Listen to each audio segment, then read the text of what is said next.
देखिए, यूपी में अगर सत्ता बदली तो चंद्रशेखर सत्ता के हिस्सेदार तो होंगे, ये तो साफ दिख रहा है। गुर्जर इस बारे में सोचने लगा कि आज़ाद समाज पार्टी भी हमारे लिए एक विकल्प है। तो इस तरफ अगर ध्यान गया तो जो पॉलिटिशियन, जो पार्टी इन ढोंग पाखंडों के खिलाफ खड़ी होती है, मैं तो दिल से उसका स्वागत करता हूँ। नमस्कार, स्वागत है आप सभी का हिंदुस्तान 24 पर और मैं आप सबके साथ विपिन चौधरी। इस समय चंद्रशेखर आज़ाद, उनकी पार्टी आज़ाद समाज पार्टी और पार्टी के राष्ट्रीय महासचिव रविंदर भाटी खूब चर्चाओं में हैं। जिस तरीके से मुजफ्फरनगर में रैली हुई, मध्य प्रदेश में रैली हुई और इन दोनों ही रैलियों में खूब भीड़ भी जुटी। रविंदर भाटी बड़े जिम्मेदार व्यक्ति हैं पार्टी के और एक तरह से नींव के पत्थर हैं। और जिस तरीके से गुर्जर समाज से वो आते हैं, अगर हम गुर्जर समाज की बात करें तो पूरे देश में गुर्जर समाज है। तो सवाल ये है कि क्या रविंदर भाटी पार्टी में अपना असर दिखा रहे हैं, और ख़ास बात ये है कि क्या गुर्जर समाज आज़ाद समाज पार्टी की तरफ रुख कर रहा है। आज इस बड़े ही महत्वपूर्ण विषय पर बातचीत करने के लिए हमारे साथ वरिष्ठ पत्रकार लोकेश सलारपुरी जी मौजूद हैं। लोकेश जी, बहुत बहुत स्वागत है आपका हिंदुस्तान 24 आपका विपिन जी और आपके दर्शकों को नमस्कार। सबसे पहले तो मैं आज़ाद समाज पार्टी में रविंदर भाटी की भूमिका जानना चाहता हूं। जो राष्ट्रीय महासचिव का उनके पास पद है, एक बड़ी जिम्मेदारी है, और जिस तरीके से वो गुर्जर समाज से हैं, गुर्जर समाज को जोड़ने की भी जिम्मेदारी है। तो क्या रविंदर भाटी अपने इस पद के साथ न्याय कर रहे हैं? मुझे फिलहाल तो नजर आता है कि हाँ, वो अपने पद के साथ पूरी तरह न्याय कर पा रहे हैं, क्योंकि गुर्जर समाज के बीच में अगर वो जोड़ भी पा रहे, कम से कम एक गुर्जरों के बीच में रविंदर भाटी की जो पहलकदमी शुरू हुई है, उसका एक मैसेज तो गया कि हाँ, गुर्जर इस बारे में सोचने लगा कि आज़ाद समाज पार्टी भी हमारे लिए एक विकल्प है। तो इस तरफ अगर ध्यान गया, अभी हो सकता है लोगों को ना पता हो भाई इसका वोट में रिजल्ट कितना आएगा, टाइम भी लगता है उसमें, लेकिन ये सच है कि आप गुर्जर समाज के पास एक विकल्प आज़ाद समाज पार्टी का भी खुल गया है। और जो बात है, गुर्जर समाज सोच भी रहा है, खासतौर युवा तो सोच ही रहे हैं। और ख़ास बात यह है कि दोनों, हमारे दोनों विंग, हिंदू गुर्जर भी और मुस्लिम गुर्जर भी, दोनों इस बारे में सोच रहे हैं।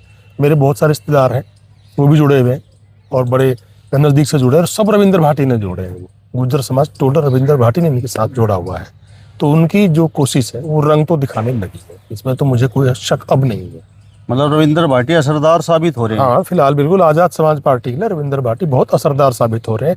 अगर नटशेल में कहूँ तो वो इतने ही असरदार साबित हो रहे हैं जितने कि कभी राजेश पायलट जी, रामचंद्र विकल जी कांग्रेस के लिए साबित हुए थे, और उसके बाद रामचंद्र दास जी मुलायम सिंह यादव की समाजवादी पार्टी के लिए साबित हुए थे। उसी भूमिका में आज की तारीख में रविंदर भाटी आज़ाद समाज पार्टी के लिए मुझे तो नजर आते हैं। बहुत बड़ी बात बोल रहे हैं आप। ये जो दिख रहा है मैं वो बोल रहा हूँ भाई, जो दिखाई दे रहा है आप देख लो। सीधे सीधे आज़ाद समाज पार्टी के पास चला, पहले दलित वर्ग जुड़ा हुआ था चंद्रशेखर के साथ में, नेचुरली जुड़ना ही था, दलित समाज से आते। उसके बाद दूसरा बड़ा वर्ग कौन सा जुड़ा? गुर्जर जुड़े ना। जितनी रैलियां उनकी हुई, वहाँ गुर्जरों की भूमिका, भागीदारी ठीक ठाक रही है। उनकी जनसंख्या के हिसाब से, परसेंटेज के हिसाब से बहुत बढ़िया रही। तो किसकी वजह से रही है?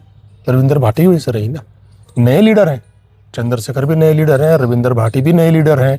तो उसका रिजल्ट आने में तो वक्त लगता है हमेशा। कोई पार्टी रातों रात तो नहीं खड़ी हो सकती।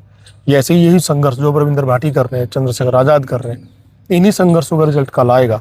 लेकिन शुरुआत बहुत अच्छी है, उसका रिजल्ट दिखने लगा है। जिस समय पार्टी की शुरुआत हुई तभी से रविंदर भाटी आज़ाद समाज पार्टी के साथ हैं। बिल्कुल है। और तभी तो गुर्जरों के साथ दूसरा जो स्टेक आया आज़ाद समाज पार्टी, जो महत्वपूर्ण स्टेक आया किसी बिरादरी का, वो गुर्जरों का ही तो आया। दलित के साथ साथ, दलित तो आने तो चंद्रशेखर की पार्टी है, लेकिन साथ साथ में रविंदर भाटी साथ तभी से जुड़े हुए हैं।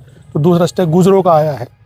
और ऐसे ही कुछ और भी जाति के लोग जुड़ेंगे, जैसे रविंदर भाटी कर रहे हैं, जैसे और भी कोई ना किसी बिरादरी का लोग जुड़ेंगे, वो भी अपना लेकर आएंगे। इसलिए रविंदर भाटी जैसे लोगों की वजह से और चंद्रशेखर के बढ़िया नेतृत्व की वजह से ये पार्टी फिलहाल आगे बढ़ने की स्थिति में है। आपने राजेश पायलट जी का जिक्र किया, आपने रामचंद्र विकल जी का जिक्र किया, आपने रामचंद्र दास जी का जिक्र किया। ये तो गुर्जर समाज के बहुत बड़े नेता हुए। और सबसे बड़ी बात ये हुई कि ये जिस भी पार्टी के साथ रहे, जिस भी नेता के साथ लगे, तो उसकी सरकार बनने का काम हुआ।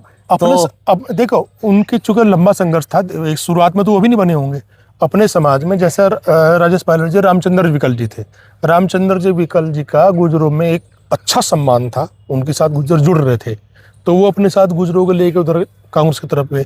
फिर ये काम राजीव के जमाने में राजेश पायलट जी ने किया, वो लेके गए। उसके बाद रामचरण दास जी पहले से जब समाजवादी के तो फाउंडर मेंबर रहे हैं, वो इधर लेके गए गुजरों को। और अब रविंद्र भाटी वही काम कर रहे हैं, जैसा समाजवादी पार्टी में राजकुमार भाटी भी यही काम कर रहे हैं। क्योंकि जो शून्य बना था एक उनके रामचंद्र दास जी के जाने के बाद, और फिर चंदन की पार्टी छोड़े जाने के बाद, एक वहाँ भी गुजरों में एक बड़ी लीडरशिप की जरूरत थी, तो राजकुमार भाटी उसको धीरे धीरे भरने की कोशिश कर रहे हैं। शुरुआत है लेकिन वजन आएगा। ऐसे ही ठीक शुरुआत से ही, जैसे रामचरण दास शुरुआत से थे पार्टी के साथ, तो रविंद्र भाटी इधर शुरुआत से हैं।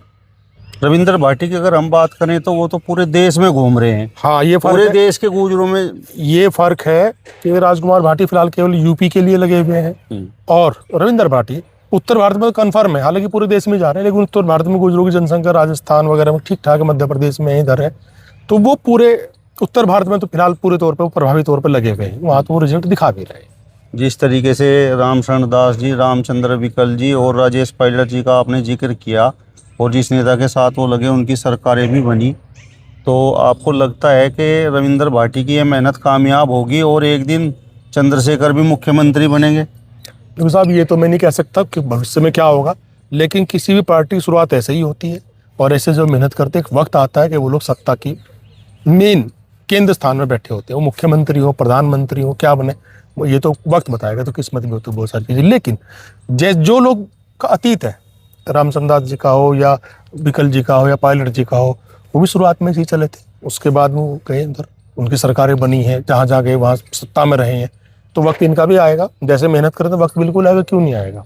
ये सवाल मैंने इसलिए पूछना आपसे जरूरी समझा क्योंकि आपने जिन बड़े नेताओं का जिक्र किया और रविंद्र भाटी को आपने उनके समकक्ष खड़ा कर दिया, तो भविष्य के बारे में मैंने इसलिए सवाल पूछ लिया। देखो, बात चुका आपने गुज्जर की बात की थी, तो गुजरों में 3-4 बड़े लीडर हुए हैं, तो उनका जिक्र ना है तो ऐसा तो हो नहीं सकता था भाई। उन्होंने अपनी पार्टी को कहा क्या योगदान दिया था गुजरों का, वो जिक्र तो जरूरी था। अब वो काम इधर रविंद्र भाटी भी कर रहे हैं गुजरों के लिए, नेचुरल बात ये तो कर रहे हैं ना, वो गुजरों को जोड़ रहे हैं ना पार्टी के साथ में, बाकी संगठन के और काम भी देख रहे हैं, तो जिक्र तो आना लाजमी था। अभी चूंकि शुरुआत है आजाद समाज पार्टी की, स्टार्टिंग का ही दौर माना जाएगा ये, तो भविष्य में ये अगर ऐसी मेहनत करते लगते रहे, लोगों को विश्वास बढ़ता चला गया, लोगों के साथ में जुड़ते चले गए, तो सत्ता भी आएगी, क्यों नहीं आएगी।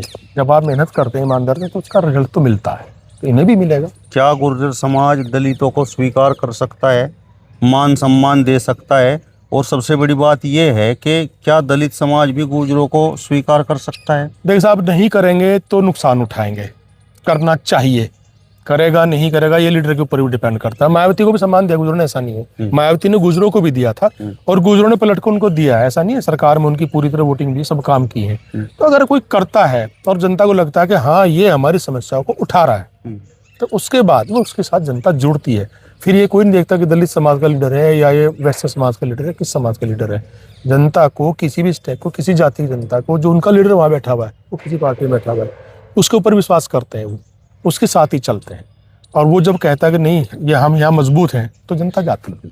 नहीं, जो हमारे पास पड़ोस का वातावरण है उनमें इन दोनों जातियों को लेकर क्या स्थिति है? मैं वही तो कह रहा हूँ। क्या मैंने मायावती का उदाहरण क्यों दिया आपको? जब मायावती की सरकार बनी थी, क्या गुजरों, क्या महिपाल माजरा से विधायक नहीं बने थे? बने थे ना, गुजरों को वोट के बगैर तो नहीं बने होंगे ना, तो गुजरों ने साथ दिया था ना। क्यों दिया था? कि मायावती की जो पहली 3 बार की सरकार थी, जिसमें गुजरों का योगदान था नहीं था, लगभग ना के बराबर था, वो सरकार झलक दिखा रही थी। उन्हें लगा यार बहुत बढ़िया प्रशासक है, आम आदमी को लगा, गुजरों को लगा, सबको लगा, उन्होंने वोट दिया, पूर्ण बहुमत की सरकार आई। तो जब इनका भी ऐसा कुछ लगेगा, अब जब चंद्रशेखर फिलहाल सांसद हैं, सांसद के बतौर उनकी क्या भूमिका रहती है, जैसा भी उन्होंने गुजरों के लिए मुद्दे उठाए सारे, अगर वो ऐसे ही चलते रहे तो रविंद्र भाटी की मेहनत और चंद्रशेखर के प्रति उनकी ईमानदारी, उनका समर्पण जब जनता में घर क्यों नहीं करेगा, दिमाग में घुसेंगे तो जनता साथ जुड़ेगी तो और कारवा बढ़ेगा फिर। तो इसलिए मैं कह रहा हूँ कि फ्यूचर में अच्छी संभावनाएं हैं। जिस तरीके से आप रैली भी देखते होंगे और सोशल मीडिया का ज़माना है, रविंद्र भाटी की पोस्ट भी आप देखते होंगे और चंद्रशेखर आज़ाद की पोस्ट भी देखते होंगे, तो किस तरीके का तालमेल दोनों नेताओं के बीच में है, चंद्रशेखर आज़ाद के बीच में भी और रविंद्र भाटी के बीच में भी? अभी तो बहुत बढ़िया तालमेल उनके बीच में है, अभी तक तो नजर आ बहुत अच्छा तालमेल है। और जहाँ तक रैलीज की बात है, नई पार्टी के लिए रैली बहुत बड़ी खुराक का काम करती है, उनका कॉन्फिडेंस को आगे बढ़ाती है, क्योंकि नई पार्टी है तो रैली पे देखते हुए कितनी पब्लिक आई। हालांकि रैली से ये कंफर्म नहीं होता कि आपके इसमें वोट कितना कन्वर्ट होगा, ये अलग चीज है। वोट कन्वर्ट होता है जब जमीन पे काम करते हैं आप अपने समाज के लिए, जिस समाज से आप जुड़े हुए हैं, या जो पार्टी का जो टारगेट वोटर है, जब उसके लिए आप जमीन पे काम करते हैं तो फिर वोट वहाँ कन्वर्ट होना शुरू होता है। और अगर आप एक बार कभी सत्ता में आए और आपने ईमानदारी से काम किया, जो वादे किए पूरे किए, फिर आपको दोबारा और समर्थन मिलता है। ये प्रक्रिया होती है राजनीति की, तो वो प्रक्रिया इनके साथ में पूरी होगी तो सिद्धांत तो पूरे करने पड़ेंगे। लोग तो बोल रहे हैं कि भाई राजनीति की ये एक तरह से जय और वीरू वाली जोड़ी है। हाँ, कहा जा सकता है, ये कहा जा सकता है, बिल्कुल अच्छी जोड़ी, अच्छी, दोनों के अंदर बहुत अच्छा कॉम्बिनेशन, बहुत बढ़िया बना हुआ है, बढ़िया बाउंडिंग है दोनों की। भगवान करे ऐसे ही चलते रहे दोनों। तो आक्रामक भी हैं, आक्रामक दोनों आक्रामक भी हैं। इधर चंद्रशेखर आजाद अगर पाखंड पर बोलते हैं, भाजपा को टारगेट करते हैं, तो कोर कसर रविंदर भाटी भी नहीं छोड़ते। देखो, रविंदर भाटी तो जिस समाज में आते हैं वो आक्रामक मानना ही जाता है शुरू से ही। चंद्रशेखर ने, जो मैंने आपको पहले बता दिया, एक नई चीज की है कि वो उग्र दलितों की तरफ लेके गए, अग्रेसन लेके गए दलित के बीच में, तो आक्रामकता तो बार बार दिखाई देगी। और एक सभ्य आक्रामकता होनी चाहिए, असभ्य और दूसरी टाइप की नहीं होनी चाहिए। सभ्य आक्रामकता यानी अपनी बात को तर्कों के साथ पूरी मजबूती के साथ रखना, यह आक्रामकता बहुत अच्छी होती है। लेकिन बदतमीजी वाली आक्रामकता वो किसी पार्टी को बर्बाद करती है। वो फिलहाल यहाँ नहीं है। अगर आप किसी ढोंग का, किसी पाखंड का विरोध कर रहे हैं तो तर्कों के साथ कर रहे हैं, होना चाहिए, अच्छा काम कर रहे हैं। 2027 का सेमीफाइनल 26 में होना है, पंचायत चुनाव। तो क्या लगता है कि जय और वीरू की ये जोड़ी क्या कमाल कर पाएगी? अच्छा रिजल्ट आना चाहिए, मतलब एक ऐसा रिजल्ट जरूर आएगा जिसको मार्क किया जाएगा, जो बिल्कुल लोग हाँ लेंगे, हाँ यार कुछ रिजल्ट आया है, ऐसा रिजल्ट तो आएगा। मैं ये कहूँगा सारे कुछ जीत लगा, नहीं, ऐसा तो मैं नहीं कह सकता, लेकिन एक रिजल्ट बहुत पॉजिटिव आएगा। और जो पाखंड की ढोंग की बात की थी ना आपने, एक बच्चा फिजिक्स पढ़ रहा है, फिजिक्स का स्टूडेंट है, फिजिक्स का पेपर है, पेपर देने जा रहा है, और उसके बाद भगवान जी को अगरबत्ती कहे, भगवान जी मुझे फिजिक्स में पास कर दियो। तो ये बताइए, अगर वो ऐसे करके जा रहा है, फिर फिजिक्स पढ़ने का लाभ क्या है? फिजिक्स तो साइंस है, वो तीन चीजों को मानती नहीं, वो तो अच्छी में तर्क ढूंढती है, कारण ढूंढती है, वजह बताती है। तो अगर आप वहाँ भगवान जी की पूजा करके जा रहे हैं तो फिजिक्स नहीं पढ़नी चाहिए फिर। तो ये भी एक तरह ढोंग पाखंड है। ऐसी चीजों का विरोध होना चाहिए। मैं आपको बताऊं विपिन जी, यूरोप में पिछले 100 साल में कोई नया चर्च नहीं बना है, तो वो साइंस की तरफ बढ़े हैं। आज पूरी दुनिया की टेक्नोलॉजी, साइंस सब उनके हाथ में। आज पूरी दुनिया जहाँ पे चल रही है, AI हो, कंप्यूटर हो, सब चीज़ किसने दिए? उन्हीं लोगों ने दिए ना। वो धार्मिक आडंबर से दूर रखते चले गए। हम लोग घुसे पड़े, जब तक इससे बाहर नहीं निकलेंगे, ना देश का भला होगा, ना समाज का भला होगा, ना किसी जाति का भला होगा, तो और ना यहाँ की राजनीति कोई अच्छी दिशा में जाएगी। तो जो पॉलिटिशियन, जो पार्टी इन ढोंग पाखंडों के खिलाफ खड़ी होती है, मैं तो दिल से उसका स्वागत करता हूँ। लेकिन कुछ लोग तो ये बोलते हैं कि भाई, खासकर जो चंद्रशेखर की विपक्षी पार्टियां हैं, कि भाई चंद्रशेखर देखो किस तरीके से हिंदू धर्म के खिलाफ बोलते हैं और किस तरीके से इसका प्रचार कर रहे हैं। सब गलती कर रहे हैं, मूर्खता कर रहे हैं भाई। अपनी अपनी आइडियोलॉजी हर पार्टी की है। जो पार्टी जिस आइडियोलॉजी पर डिपेंड कर रही है, जहाँ से उसे लाभ मिल रहा है कैसे भी करके, तो वो बोलेगी ही। और जब कोई नया खिलाड़ी आता है ना मैदान में, वो दिख रहा है यार ये बड़ी लॉजिकली बात कर रहा है, तो फिर उसके खिलाफ सभी डलते हैं जो उसके विरोधी हैं, उसे नए नए तरीके से एक दबाने की कोशिश करते हैं। तो ये प्रक्रिया चलेगी राजनीति में। इससे यही संघर्ष है राजनीति का, ऐसी चीजों से, ऐसे विचारों से बचकर चलना, उनसे डिनाई करके आगे बढ़ना। अच्छा, कुछ लोग ये भी बोलते हैं कि भले ही इस बार 27 के चुनाव में चंद्रशेखर की सरकार उत्तर प्रदेश में ना बन पाए, लेकिन चंद्रशेखर के बिना सरकार नहीं बनेगी। तो इससे आप कितना सहमत हैं? देखो, मुझे ये लग रहा है कि शायद चंद्रशेखर का समाजवादी पार्टी का गठबंधन होगा, और शायद या फिर कांग्रेस चंद्रशेखर को, या फिर तीनों का ही होगा। फिलहाल वो तो गठबंधन में है ही ऑलरेडी, ये गठबंधन में जाएंगे, मुझे 99% उम्मीद है। जब गठबंधन में जाएंगे तो फिर एक दूसरी पार्टी का दोनों को लाभ मिलता है। जहाँ जहाँ उनके कैंडिडेट खड़े होंगे वहाँ इनके वोट का उनको लाभ मिलेगा। जहाँ इनके कैंडिडेट होंगे तो सपा कर कांग्रेस का वोट इनको भी जाएगा, क्योंकि जनता चाह रही है कि इकट्ठे होकर लड़ाई, विपक्ष सारा लड़े। इससे परेशान जनता हो चुकी है, ऐसा नहीं है। ये लगातार लाइन में खड़ा है हिंदुस्तान 10-12 साल से, तो जनता परेशान तो है। कोई नहीं बोल पा रहा है, किसी की वजह से नहीं बोल पा रहा है, किसी और की बहुत सारी चीज़ें हैं, लेकिन जब विकल्प दिखाई देगा तो वहाँ लोग बढ़ेंगे। और अगर गठबंधन में तीनों पार्टी आती है यूपी के चुनाव में, तो उसका रिजल्ट बढ़ जाए। खासकर जो बड़े दलों के नेता हैं वो तो चंद्रशेखर को हल्के में लेते हैं। आप बिहार चुनाव देख लीजिए। देखिए, यूपी में अगर सत्ता बदली तो चंद्रशेखर सत्ता के हिस्सेदार तो होंगे, ये तो साफ दिख रहा है। यूपी में अगर सत्ता बदली तो चंद्रशेखर सत्ता में हिस्सेदार होंगे, बड़ी बात है। तो क्योंकि मुझे लगता है 100% लोग गठबंधन में जाएंगे, और कोई रास्ता भी नहीं है फिलहाल। गठबंधन में जाएंगे, समान विचारधारा की पार्टी हैं दोनों तीनों। गठबंधन में जाएंगे, सत्ता बदल रही है, तो जब गठबंधन में होंगे सत्ता में लाभ तो मिलेगा, यानी सत्ता में हिस्सेदार होंगे। वो छोटे स्टेक, कितना बड़ा स्टेक वो अलग चीज है, लेकिन गठबंधन में हिस्सेदार वो रहेंगे तो सत्ता का लाभ भी मिलेगा। गठबंधन में अगर लेना ही है तो बसपा को लेना चाहिए, मायावती को लेना चाहिए। 3-4 बार की मुख्यमंत्री भी हैं। ये तो कोई जरूरी नहीं क्योंकि 3-4 बार के मुख्यमंत्री वो गठबंधन में आएगी, उनको लेकर कई बार प्रयोग हो चुके हैं उनके साथ में, उन पर कोई विश्वास नहीं कर पाता। नहीं, दलित वोट की मैं बात कर रहा हूँ। मैं वही तो बात कर रहा हूँ, दलित आप ने बसपा की बात की है, बसपा उनके कितना दलित वोट की कितनी बड़ी स्वयंभू ठेकेदार है, ये तो अलग चीज होगी, देख लिया आपने।